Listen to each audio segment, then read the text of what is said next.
Conexão Dance.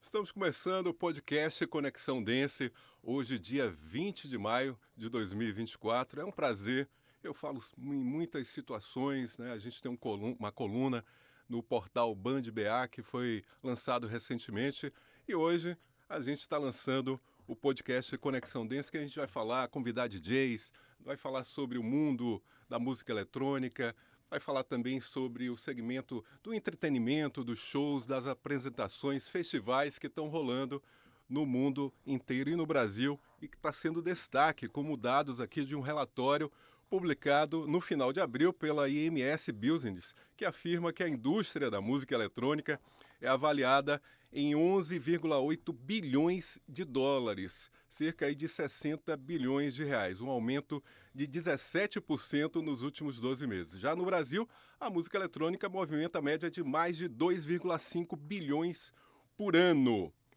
Tá certo? Então vamos começar o nosso podcast Conexão Dance. Hoje a gente tem um convidado, Lúcio K. Lúcio K, carioca e radicado em Salvador, é especialista em música para dançar. Nos anos 80, integrou um time de DJs na Rádio Manchete FM de Salvador, onde produziu montagens especiais para o playlist musical da emissora e participou do programa A Festa da Manchete. Com foco também na música brasileira, do samba ao MPB, do regional às experimentações mais modernas, o DJ divulgou a cultura musical brasileira por todo o Brasil e por diversos países do mundo. Como produtor, desde 1998, trabalha com a ideologia de misturar ritmos brasileiros à linguagem da música eletrônica. Hoje, o DJ é residente da casa noturna mais original e longeva da capital baiana, Borracharia, e de consagrados points, como por exemplo, Eco RV. Lúcio K, é um prazer te receber aqui. Quanto tempo a gente não se vê. Depois eu vou falar sobre isso, como eu te conheci, né, no momento. Mas é um prazer falar com você, te receber aqui no podcast Conexão Dance. A gente vai falar sobre vários assuntos de música eletrônica, um pouquinho do seu histórico. Passou um pouquinho aí da Manchete, que você fez parte de um projeto, de uma equipe de DJs, né, que se juntaram juntamente com Lula Tavares, eu acompanhei essa época, Walter Marcos, e fizeram uma equipe bem bacana de música eletrônica numa rádio em Salvador na década de 80. Mas eu queria saber de você como foi a sua ida lá no show da Madonna. Você foi ao Rio de Janeiro, assistiu a Madonna, como é que foi? Pois é, foi agora, né, assisti a Madonna. Por acaso, né, eu fui visitar a minha filha. E aí, de repente, 2 dias depois que eu comprei a passagem, a Madonna anunciou que ia ter o show dela. E foi incrível, né? Tipo, dá aquela tensão. Será que eu vou? Vai ter mais de 1 milhão de pessoas, né? Eu sabia que ia ter mais de 1,5 milhão. Mas foi tudo maravilhoso e é incrível você sentir a vibração lá de 1 milhão de pessoas em volta de você, né? Vibrando com as coisas. É outro papo, né? Muita gente, outro dia um amigo me perguntou, Frank, mas Madonna é música eletrônica? Só para o pessoal saber um pouquinho da história da Madonna, 2 disc jockeys norte-americanos influenciaram e começaram a carreira praticamente da Madonna. O Dilly Bean Benitez, né, e o Mark, o Mark também começou com 2 disc jockeys na história e que produziram músicas como Everybody, em 82, teve também Holiday, teve Physical Attraction. E, assim, eles misturaram um pouquinho da disco music, do pop, né? E da música contemporânea, da música eletrônica em si, né? Naquela época, na década de 80.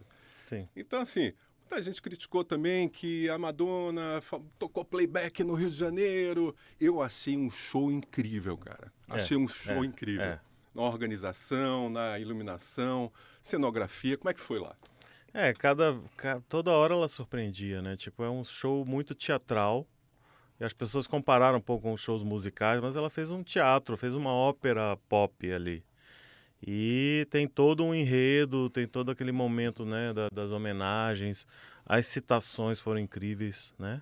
Inclusive ela se ligou muito na cultura brasileira para citar várias pessoas importantes na luta contra os preconceitos, né, ao mundo LGBT, queer e tal, na luta racista, na luta social. Foi muito legal isso. Ela botou a Marielle Franco, Maria Bethânia, alguns Sim, artistas, sim. artistas que tiveram também a morte relacionada à AIDS, né? Nos HIV, anos 90, 80, foi muito brabo como isso. Renato Russo e tal, Cazuza. Ela estava lá na cena de Nova York, né? Então ela conhecia aquele underground gay nova-iorquino, né?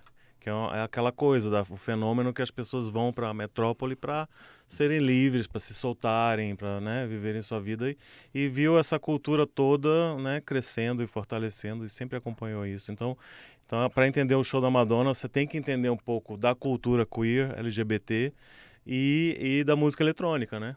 Porque é isso, quando o pessoal começou a usar bateria eletrônica e sintetizadores, a gente está falando dessa música eletrônica que é um conceito mais global, né? Sim, sim. E ela acaba passando várias mensagens, né? Na história da Madonna, ela passa mensagens na música dela, seja o tempo política, social, religiosa, ela tem esse histórico.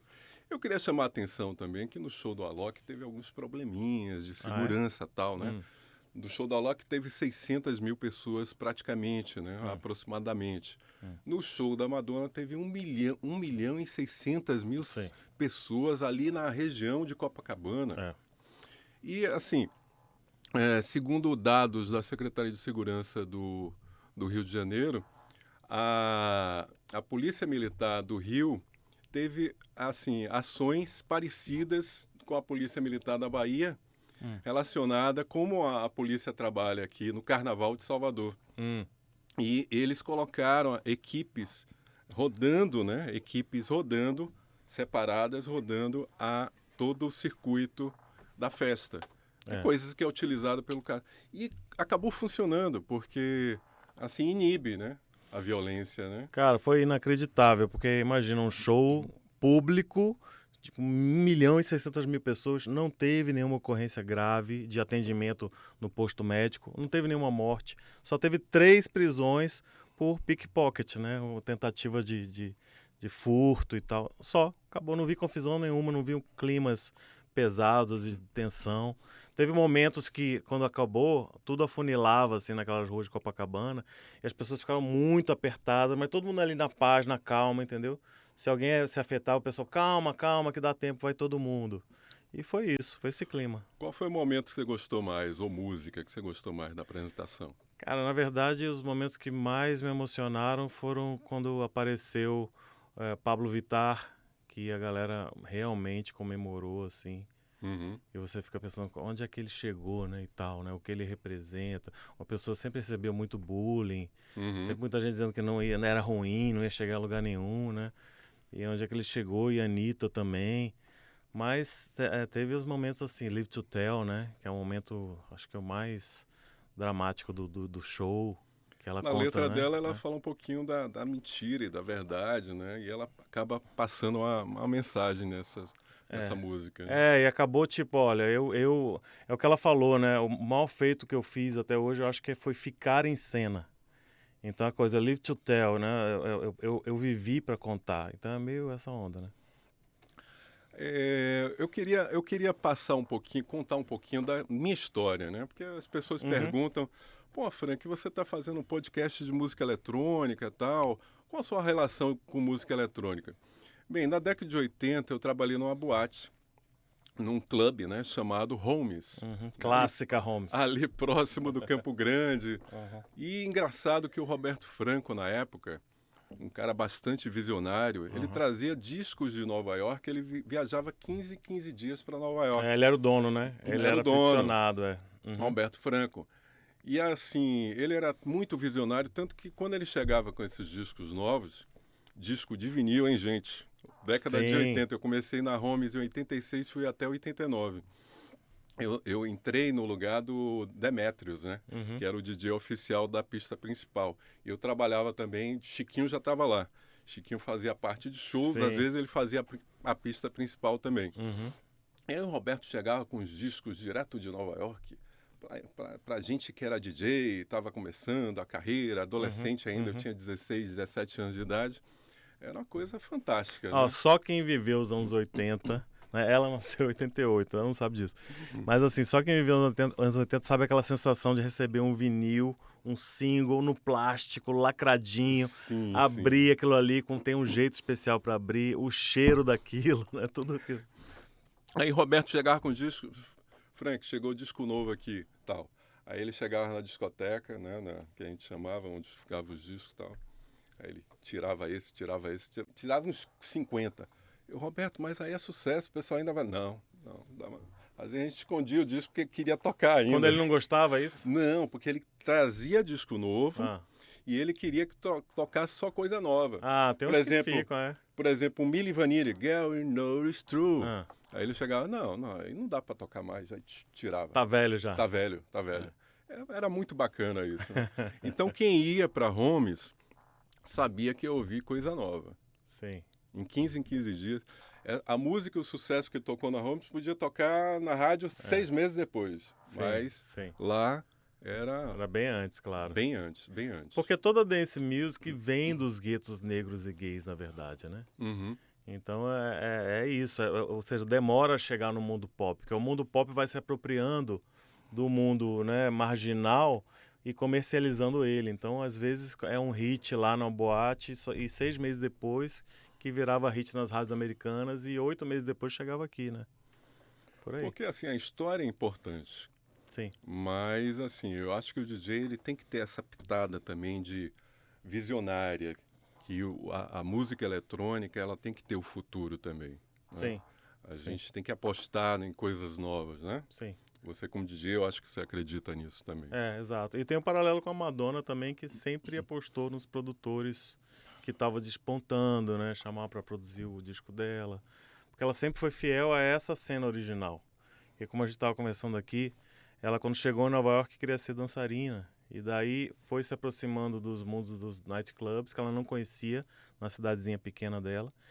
Muito legal e tal. Só que quando ela conheceu a boate latina da cidade, que é a Hacienda, aí ela se apaixonou por aquela mistura, aquele tempero latino, né? Que aí veio a cena freestyle, que influenciou muito. São as batidas quebradas, tudo feito por descendente de porto-riquenho. O que eu percebi na época, eu estou pensando agora, que assim, os artistas de freestyle, as vozes femininas, tinham a voz muito parecida com a Madonna, o estilo. A estética é aquela, exatamente. Uhum. É por aí. E é aquela coisa, freestyle são adolescentes podendo pela primeira vez comprar uma bateria eletrônica, uma forma barata de produzir música, e teclados também que estavam com preços acessíveis. E fizeram a cena freestyle, né? Basicamente isso. E os caras tinham, né, cuidado em construir as melodias, tinham uma noção musical muito boa. E os cantores e cantoras também daquela época, da cena freestyle, são muito bons. A gente hoje analisa, né? Era uma cena para adolescentes, feita por adolescentes praticamente, mas até hoje a qualidade dos cantores são incríveis, né? TKA, Steve B... Nocera, Lydia Lee Love, Niobe, tudo, né? Aquela galera toda. Cíntia, Judy Torres. Tinham vozes que tinham personalidades e você ouve, elas são muito afinadas. Há um tempo que não havia autotune, né? Dá pra ver que elas têm uma personalidade. Então, foi uma cena com personalidade. Só que uma cena que durou de, sei lá, 86, né? 85 foi o primeiro marco, Let the Music Play. Durou até os anos 90, né? Os anos 90 já virou muito a sonoridade das coisas, né? Eu queria lembrar, Lúcio, a gente não teve uma amizade e tal. Na década de 80 eu te acompanhei algumas pistas e tal. Sempre te admirei. Mas eu já era funcionário, trabalhava aqui na Rádio Taparica FM em 1986. Que tinha o Mr. Funk. Eu trabalhei até 89, se eu não me engano. E tinha o Mr. Funk com o Cláudio Paes, ele também fazia um programa, né, de dance music, né? E era aqui, a Itaparica era a vizinha aqui da Band, era um anexo aqui da Band que utilizava aqui no Alto do Cantoar. E aí eu falei pro Cláudio, pô, me dá o telefone do Lúcio aí, por favor, para eu poder dar uma ligadinha para ele, para ver se eu consigo fazer um set, porque eu tinha ainda aquelas toca-disco com pitch mais nacional, né? Não vou falar marca aqui. Não era a mesma qualidade, todo mundo teve, né? Não era a mesma qualidade. E aí eu peguei o telefone, e como a gente andava muito na rua, aquele adolescente daquela época não ficava em prédio, né? Não ficava nos condomínios, a gente saía muito naquela A gente era época. muito livre, né? Exatamente. Aí eu tinha umas fichinhas, tal, botei no orelhão, Lúcio, que é Frank e tal. Sou amigo de Cláudio Paz, trabalho aqui com ele na produção, tal. Era operador de áudio da Itaparica FM. Eu queria fazer um set, cara, me dá uma força aí. Lúcio, na mesma hora, Frank, vem aqui na Pituba, tal. No meu estúdio. Nem me Legal. conhecia direito, cara. E aí você é mais jovem que eu, você devia ser mais novo, né? Não sei se eu tinha 17, você tinha 16 ou 15, tinha né? 16. Quando 16 anos, né? Walter Marcos foi na minha casa me contratar, eu tinha 16. Então eu tinha 18, então. Eu tinha 18 anos. E aí eu fiz um set lá, coloquei na rádio, né? No dia que o set foi pro... A gente não falava set na época, né? É chique esse negócio, né? Falava mixagem. Mixagem. E aí, à noite, né? Antes de sair pra balada, eu frequentava na época Tropicália, Close-Up, outras boates da época. E aí passei na banca de revista e todos os locais antigamente tocava rádio, né? Aí tocando lá o Mr. Funk, eu falei pro cara da banca de revista que falava sempre, pô, sou eu aí, cara. Aí ele, você o quê, rapaz? Desde mentira. Eu falei, sou eu, DJ Frank. A emoção da rádio, né? Lúcio, fala pra gente, né? Você teve uma experiência fantástica de passar por vários países, né? Vários países, Alemanha, Espanha, se eu não me engano, França, Inglaterra, principalmente, né, Estados Unidos. Fala pra gente essa experiência de DJ que você teve lá fora e o que representa hoje pra você. Só para o pessoal ter uma ideia que não me conhece, eu comecei como DJ com 16 anos em 88, profissionalmente. E aí, em 93, fui convidado a tocar na Rádio Ajuda, que era um lugar muito internacional. E ali comecei a ganhar convites para ir para fora do Brasil. E quando eu comecei a trabalhar, não só no Brasil com os gringos, como indo para fora do Brasil, eu comecei a perceber como o mundo inteiro valoriza a música brasileira. Então comecei a prestar mais atenção na música brasileira, porque os DJs eram extremamente americanizados e, né, naquela época, né? Porque DJ nos anos 80 era, vou comprar disco importado e tocar música exclusiva, né? Um conceito, você vê, totalmente diferente de hoje em dia, o que é um DJ.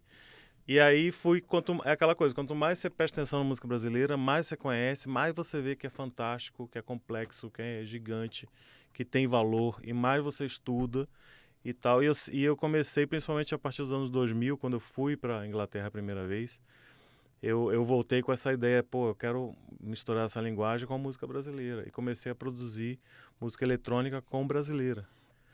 Nos anos 2000, início dos anos 2000, alguns artistas, se eu não me engano, Fernanda Porto, né? Caleidoscópio. Sim, faz cena drum and bass e tal. A cena drum and bass, começaram brasileira. A colocar bossa com drum and bass, né? Exatamente, samba, bossa, Jorge Ben. E aí é isso, quando eu conheci a cena drum and bass 2003, acho que estava no auge, né, e tal. E foi muito bom, Patife, né? Patife. Grande DJ e produzi algumas coisas também, bossa nova com drum and bass e tal. E voltei muito o meu som para essas experiências fora do Brasil, que o pessoal lá, né, tem outras referências. E é interessante isso, eu sempre procurei aprender, cada lugar tem suas características, né? Morei 3 anos nos Estados Unidos também, aprendi a tocar para o norte-americano. São outras músicas, às vezes é hit lá, não é aqui, às vezes aqui é hit aqui, é música americana, mas não é lá. Então é outro esquema. Eles têm uma tendência a misturar um pouco com o latino, né? Depende do lugar. Califórnia, sim, né? Caribenha. Califórnia ainda tem muita... Los Angeles, San Diego, até São Francisco, eles têm muita influência latina ali, mexicana também. Mexicana. Forte e tal. O freestyle já foi a costa leste, que foi muita influência porto-riquenha, de descendentes de porto-riquenhos, né? O próprio Jelly Bean, né? Tal. Você tocou na Fabric de Londres? Não, toquei não. A lendária? A lendária Fabric. Quem dera, mas assim, eu fui lá conhecer. A Fabric é tipo o templo das batidas quebradas. Então, Tem uma pista gigante de drum and bass. Eu acho que até hoje é É esse formato. especializado em drum bass, né? A Fabric é especializada em batidas quebradas. Quebradas. Então tem uma pista gigante de drum and bass que dá umas 1.000 pessoas. Tem uma pista com umas 500 pessoas de breakbeat e uma pista de 200 pessoas de hip hop. Então imagina, é um completo, parece um parque de diversões, é uma Disneylândia para quem quer ouvir as batidas quebradas e tal. O BPM do drum and bass chega a 160, 170, 175 a base, mas os DJs sempre tocavam quase 180. Nossa, É por aumenta aí. um pouquinho o pitch. Mas tem umas para baixo, umas um pouquinho para cima, mas é por aí. É o estilo mais rápido ou é aquele... Não, tem vários. GABA, não sei o que mais rápido, 200 BPM. Tem umas Ah, coisas doidas, né? Já acho exagerado. Depende da vibe, né? Eu comentei também, a gente falou rapidamente no telefone, né? A gente conversou. Aí você falou da fábrica, eu falei, pô, a fábrica tem a ver com a fábrica da Espanha, né? Fábrica em Madrid e tal. Eu nem pesquisei, tem a Fábrica na Espanha? É isso? Tem. Só que tem uma diferença no nome, né? Que tem um K no então final. é outra coisa. É outra coisa, não tem nada a ver. E o Fábrica de Londres tem um C no final, né? Uhum. E a Fábrica, né? Da Madrid é uma das boates mais conceituadas do mundo. Ela já recebeu vários DJs, inclusive Vintage Culture, né? O Carl Cox, que eu gosto muito do Carl Cox. E assim, é uma estrutura incrível. Tem várias salas, tem estacionamento, tem hotel. É fantástico a fábrica. Eu estou comentando porque eu fiz uma coluna sobre essa casa outro dia aí no nosso bandba.com.br, que você pode ver a nossa coluna eletrônica também, Conexão Dance lá. Qual é a boate que tem a iluminação mais incrível do mundo hoje? Não é o tal de Omni? Não sei, eu tenho vontade de conhecer uma que acho que é Las Vegas. Las Vegas. Que tem aquelas iluminações incríveis que descem na pista. Você deve estar mais antenado aí do que eu nisso aí. Eu acompanho assim, mas eu vejo que tem... Estados Unidos eu não sei muitas, né? Agora a Europa... Tem poucas grandes, poucas Europa grandes, tem né? mais.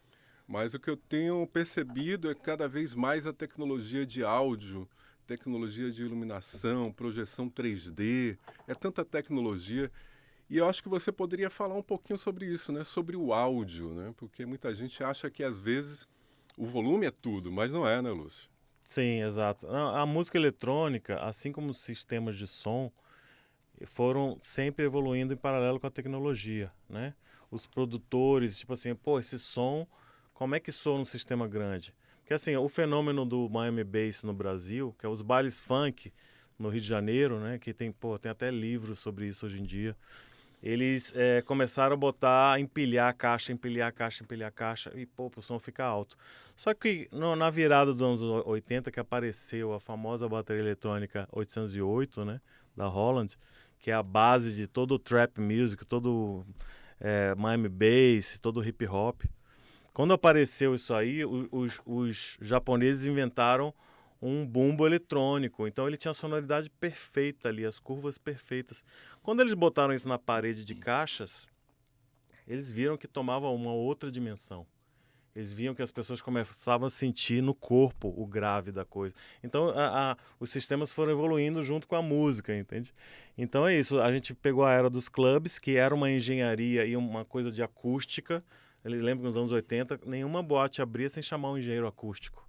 Sim, isso se perdeu dos anos 90 em diante. Mas também dos anos 2000 em diante, os clubes foram diminuindo e a galera foi preferindo festivais. Que também é outra engenharia, outra tecnologia, mas é aquela coisa que a gente conversou. Os caras começaram a ver que para 10 mil, 20 mil pessoas, aquele subgrave ali mexia com as pessoas, né? E as bandas acústicas não conseguem dar aquele subgrave, só os DJs. Sim. Os caras vão chamar o DJ que faz mais efeito aqui do que essa banda famosa aqui. Não, claro. Mas eu lembrei agora que um dos primeiros festivais, né, de verão, festival de verão que teve aqui na capital baiana, se eu não me engano, foi o segundo, que teve a banda australiana Men at Work. Eles não estavam no palco principal, né? Mas antes tocavam a banda pop. Eu estava lá aguardando, eu senti o som não muito bom. Foi que ano isso? O primeiro festival de verão. Aí que você me pegou. Nos Porque anos 2000, né? Ah, tá. Não sei se foi 2005, não sei. Não sei. Não vou lembrar agora. Man at Work foi um grande sucesso nos anos 80, né? Tipo, Nos anos 80. não podia faltar nas festinhas. E eu percebi que houve uma diferença, não houve troca de caixas acústicas, nada disso. Mas quando entrou o Man at Work, eu falei, o que esses caras fizeram, cara? O processamento foi outro. O som expandiu, o grave ficou bonito, não incomodava, o som ficou mais alto. O cara deve ter levado o técnico deles de mesa, né? Porque tem isso, a banda, se não levar o técnico de mesa de mixagem, fica à mercê do técnico que vai estar lá no evento. E às vezes não faz um trabalho completo, né? E às vezes, na época, eu acho que já existia a digitalização, né? Sim. E às vezes ele já tem o setup programado, né? E deixa tudo bacana. Mas é isso mesmo. É isso mesmo. Mas a tecnologia aumentou, então, no áudio. Né? O sempre DJ, está evoluindo junto. O DJ deu essa... sempre está evoluindo junto. Deu esse up. Por exemplo, o DJ, né? Quando eu comecei a ser DJ, eu disse, que genial, o DJ ele manipula a música. E comecei a fazer as montagens por isso. Pela pesquisa ali de manipulação, de sobreposição, de montagem, de corte. Então isso sempre foi melhorando a tecnologia junto com os DJs. Quando apareceram nos mixers a equalização por canal independente, foi uma revolução também. Você podia misturar duas músicas, tirar o grave de uma, deixar o grave de outra, aí já foi uma revolução. Agora a gente teve há pouco tempo outra revolução, que esses novos softwares que tiram a voz ou tiram o instrumental. Também está revolucionando a forma de mixar dos DJs e por aí vai. E a frequência também, né? Que não é todo mundo que entende, né? A frequência? As frequências, né? As frequências modulares, né? De graves, agudos, médios. Eu sou especialista em mixagem. Eu mixo e masterizo para muita gente. Então é uma ciência mesmo. Porque é uma música que tem frequência lá desde 30 Hz até 15 mil Hz, e você tem que equilibrar tudo ali, é o trabalho de mixagem e masterização. Né? Fala pra gente aí, como produtor agora, quais foram os seus principais trabalhos de produção? Você já falou que a música brasileira está inserida nesse contexto. Sim. Em 2007 eu lancei meu álbum Misturada, de forma independente e tal. E tinha um conceito específico. Todas as faixas eram mistura do gênero eletrônico com o gênero brasileiro. Então tinha dance hall, um gênero jamaicano eletrônico, com baião, por exemplo, com forró. Daí tinha house com carimbó, tinha bossa nova com drum and bass, e maculelê com house, break beats com samba enredo. Todas as faixas tinha, e daí chamou até uma atenção, e esse disco me levou muito para tocar em lugares pelo mundo, né? África do Sul, Áustria, Alemanha, Canadá, Espanha. E aí é isso, esse conceito de botar música brasileira que o pessoal gosta muito em volta do mundo, né? Então, a partir disso, acho que esse foi um grande marco. Agora eu tenho vários remixes a partir disso. Lancei mais 2 EPs, estou sempre fazendo coisas minhas, às vezes fazendo com outros artistas. Mas hoje em dia eu não sei, talvez meu trabalho mais significativo de 5 anos para cá seja o remix de Duas Cidades, do Baiana System. Bacana. Porque, inclusive, foi a faixa mais tocada pelos DJs do Brasil.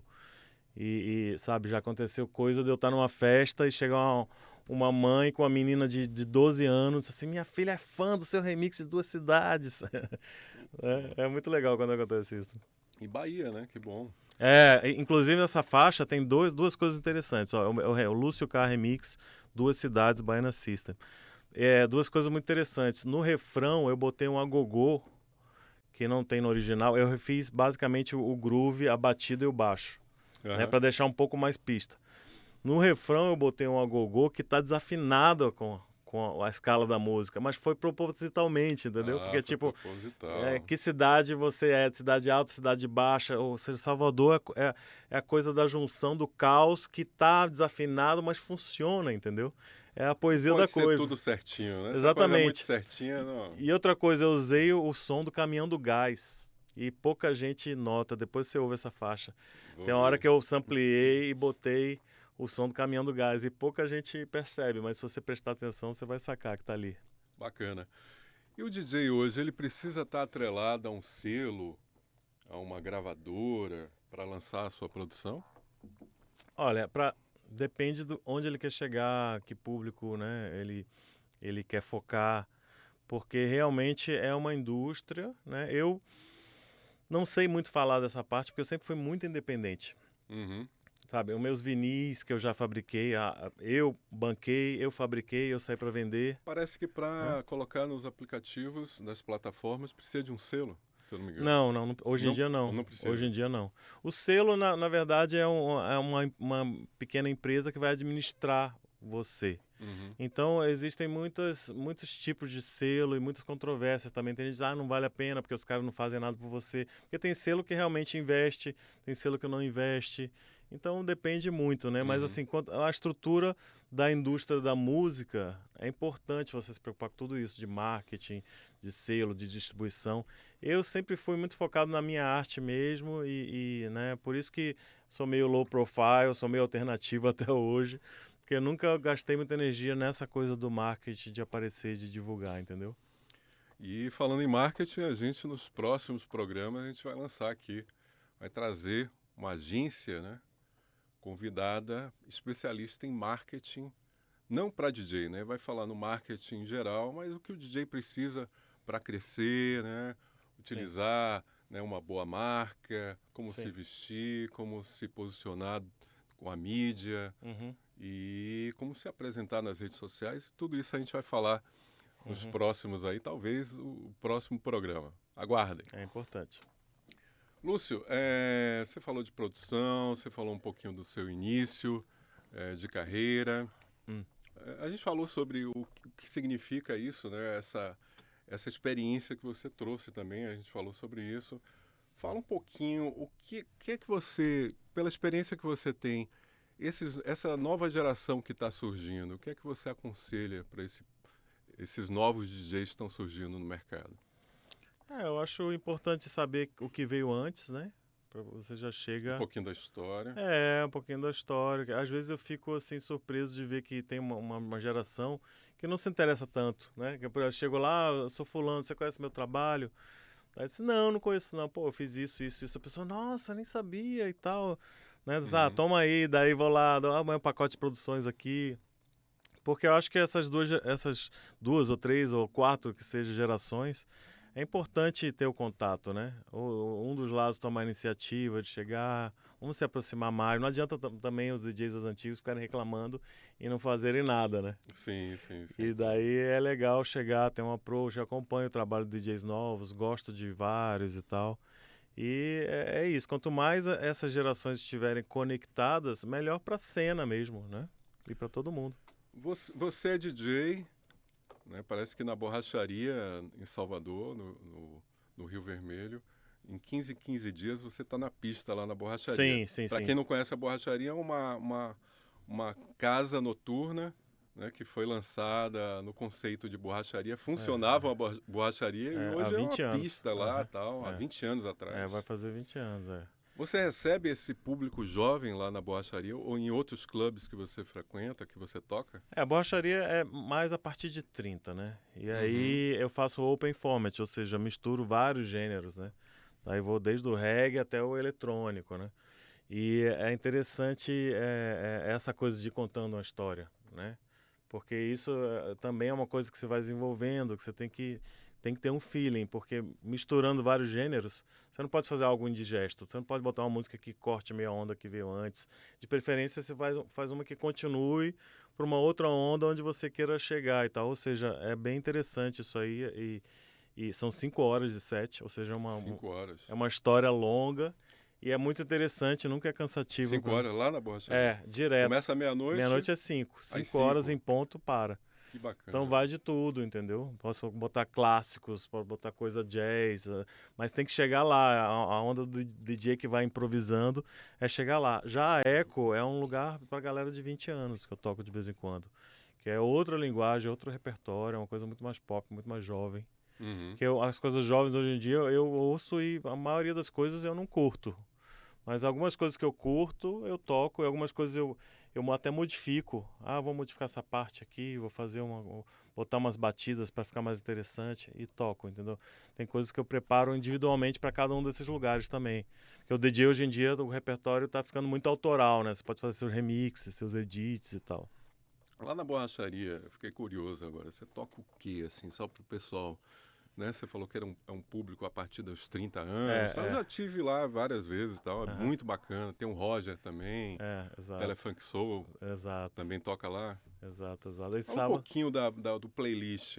Esse sábado agora, anteontem, a gente foi lá curtir o som do Telefunk Soul. Que é sempre um cara inspirador e tal, né? É legal ouvir outros DJs. Falei que ia e não fui, né? Pois é, você tem que ir a hora dessa, né? Vai rolar sábado que vem. E aí é isso, acho interessante. Quando eu não estou trabalhando, eu acho interessante ouvir outros DJs, é uma forma de se atualizar também, né? Porque nessa profissão não tem jeito, você tem que se atualizar toda hora, né? Você tem que estar ligado ali. E às vezes um pessoal novo pode te inspirar também a novas ideias, né? E tal. Às vezes aparece uma tecnologia que te inspira, como agora, né? Tudo de um ano para cá rolou uma revolução, porque a tecnologia hoje em dia permite você tirar vozes das músicas numa qualidade boa. Existia antes, mas a qualidade ficava meio zoada. E instrumentais numa qualidade boa, ou seja, abriu um leque infinito de possibilidades de sobreposições, mashups, né? Remixes e tal. Bom, naquela época, década de 80, quando a gente tinha uma versão a capela ou capela, né? Qual o certo exatamente? A capela. A capela, né? Tanto faz. E era assim, pô, consegui uma versão dessa pra gente fazer uma versão diferente. Hoje em dia um software, ele tira a voz de uma forma, eu fiz outro dia, eu falei, não é possível. Então imagina como vai evoluindo, né? Nos anos 80, os DJs só podiam mixar músicas uma em cima da outra, né? Então brigava às vezes a linha de baixo. Aí nos anos 90 já podia isolar agudo, médio e grave. Já foi uma revolução. E agora a gente pode isolar a voz instrumental, outra revolução. Porque naquela época só tinha acesso a essas capelas ou acapelas quem tinha ligação com alguma gravadora grande, né? Que cedia essa versão. Ou conhecia uma aeromoça, um comissário de bordo que trazia, né? Tem muitas histórias aqui de Salvador. O DJ tem um amigo ali, o sonho do DJ era ter um amigo comissário de bordo, assim, né? Foi o tempo do pop rock nacional, que teve aqueles remixes e tal, Sim, e a gravadora também, ajudou para esse movimento, né? Os caras como faziam RPM, Louras Geladas. Sim, foi o início do remix, né? Aí teve Fagner, teve vários artistas, Guilherme Arantes que teve remix muitos. Teve aquelas coletâneas de remix de pop nacional. Foi bacana aquela época também. Foi bem interessante. Lúcio, fala pra gente aí o que vem pela frente, quais são as suas perspectivas no mercado de música eletrônica. Tem algum projeto por aí? Eu estou terminando um projeto de música psicodélica brasileira para pistas, mas assim, eu estou decidindo ainda se vou lançar com vídeos psicodélicos, como um áudio, né? Vídeo, áudio, né? Audiovisual. Ou se eu vou lançar, não sei, parceria com alguma gravadora gringa que esteja interessada, porque não é uma música tão comercial, né? Mas assim, o objetivo é sempre estar ligado na dança, na pista de dança, nessa evolução, no música eletrônica como entretenimento no Brasil, porque é uma coisa que a tecnologia tem que acompanhar, né? O Brasil, por exemplo, está ainda descobrindo a fazer sound system para música eletrônica, porque aqui o costume é muito fazer para bandas. Sim. E são duas coisas diferentes, né? Então, quando você viaja, você sente essa diferença tecnológica e tal. Então, aqui no Brasil, o pessoal ainda está descobrindo o valor de um bom sistema de som, de um bom grave, né? E é sempre uma luta para nós DJs, porque às vezes a gente chega para um dono de uma boate e pô, bota mais um grave aí. O pessoal não sente a diferença, por que eu vou gastar tanto dinheiro investindo no negócio? Cara, subjetivamente sente. Sente ali o prazer de ouvir a música preenchendo, né? A música presente, a música ali no corpo, e daí volta outras vezes, porque, né? Porque um sistema de som bom deixa a música muito bonita, deixa a experiência muito mais prazerosa. Então, a nossa evolução como DJ é essa, de acompanhar essa cultura, né? De você sair pra noite, para dançar, para ouvir música, porque é uma indústria cultural, a indústria da música, Sim, né? sim. E hoje em dia o DJ ou o jornalista musical é o cara que pesquisa por trás daquela indústria ali que a gente ouve superficial dos rádios. Existe todo um universo de músicas, né? Seja em qualquer estilo, em qualquer nacionalidade, que o DJ vai lá pesquisar para mostrar para o público. Então, o meu trabalho sempre vai ser nessa direção aí. Como é que a gente está de tempo aí? Tá tudo certinho? 40 minutos. Bem, então para a gente finalizar, é um prazer te receber aqui, Lúcio. Você que foi um dos DJs jovens, né? Na verdade, uma segunda geração, né? A gente teve uns DJs mais... Foi uma né? segunda. Os primeiros DJs que a gente teve, o Wilson, que é um precursor da dance music, da disco, né? Começou um pouquinho antes de 80, DJ Magno. Paulinho, né? Que até veio... Paulinho, DJ, claro. Paulinho DJ, que é discípulo de Wilson. Exato. Henrique Jordan, Magno, né? Conheceu o Henrique Jordan? Sim, claro, que figura. O Henrique tinha milhares de discos. Às vezes ele chegava um malote de discos, ele morava em Itapuã, numa casa lá. Em Itapuã, ele chegava... Eu fui 1 ou 2 vezes com o Magno lá na casa dele. Aí chegava os discos assim, aí a gente, não abriu ainda uma loja? Não, vou abrir esse final de semana. Não, abre agora. Simplesmente assim, o cara era rico, ele dizia assim, eu quero comprar todo, ele fez um acerto lá, todos os singles que saírem, todos da cultura do single, né, do remix, todos você manda pra mim. Então, pra você ter uma ideia, uma vez, cara, acho que nos anos 80 ainda, eu lembro que eu sonhei, que eu cheguei na casa de Henrique Jordan e tinha uma pilha de disco assim, nossa, discos novos, e eu fiquei lá um tempão olhando as capas, e cada capa linda, daí eu acordei e disse, imagina como é que Ele o meu tinha uma sonho... boate na casa dele. Tinha todos os melhores aparelhos e tal. Exatamente. E tá morando nos Estados Unidos, né, se eu não me engano, em Miami. Acho que sim. Há muitos anos. A última vez que eu vi foi em 93 ou 4, lá em São Paulo, numa boate, do nada assim, encontrei ele. E o Jordan, juntamente com o Magno, eles participaram de um programa que fez bastante audiência também, o Dancing Hits, né, na Transamérica. Sim. E, na verdade, o programa era de Magno, DJ Magno, Uhum. e o Henrique, ele participava. O Magno, que, se eu não me engano, ele foi da Bola Amor, né? Ele acho tocou que sim. na boate Bola Amor, Uhum. a famosa boate daqui de Salvador da década de 80, na orla de Salvador. Uhum. Tive pouco contato com o Magno, mas é por aí. DJ Lúcio. Lúcio K. Como é que surgiu o K? Cara, meu nome é Lúcio Queiroz. Só que quando eu comecei a tocar na Espanha, né, que eu fui em 94 pra Espanha, e acabei ficando 2 verões lá, me chamaram pro próximo e tal. Quando eu botava Lúcio Queiroz, o pessoal falava Lúcio Queiroz. Eu comecei a botar K. Ross. O pessoal falava Queiroz. Daí quando eu vim pro Brasil, vou usar a letra K em português mesmo e ficou, entendeu? Foi por causa da sua experiência lá fora, né? Realmente o inglês, ele... É por aí. Às vezes se entorta um pouquinho com a língua. E eu gostei da sonoridade. A Lúcio K, vou usar o Lúcio K mesmo e tal. É isso. Gente, a gente está chegando ao finalzinho. O nosso podcast Conexão Dance, direcionado à música eletrônica. Não esqueça de acessar a minha coluna eletrônica em www.bandba.com.br e conexãodance.com.br. Lá você também tem a nossa web rádio, tá certo? Lúcio, um prazer te receber aqui. Esse é o nosso primeiro podcast. A gente começa assim um pouquinho ajeitando as coisas, mas foi muito bacana. Espero que você volte outras vezes com novidades. Sim. E foi muito bacana você ter vindo aqui nesse primeiro episódio da gente. Ótimo, queria avisar, pessoal, meu Instagram é Lucio_K e eu tô vendendo o meu vinil também de 7 polegadas, que saiu em dezembro. São 2 faixas minhas, eletrônico com brasileiro, tá? Lá tá as instruções como adquirir esse vinil. Ótimo, pessoal. Acesse também o meu Instagram, @FrankDeCastroOficial, e até a próxima edição do nosso podcast. Um abraço, até mais. Valeu, obrigadão. Conexão Dance.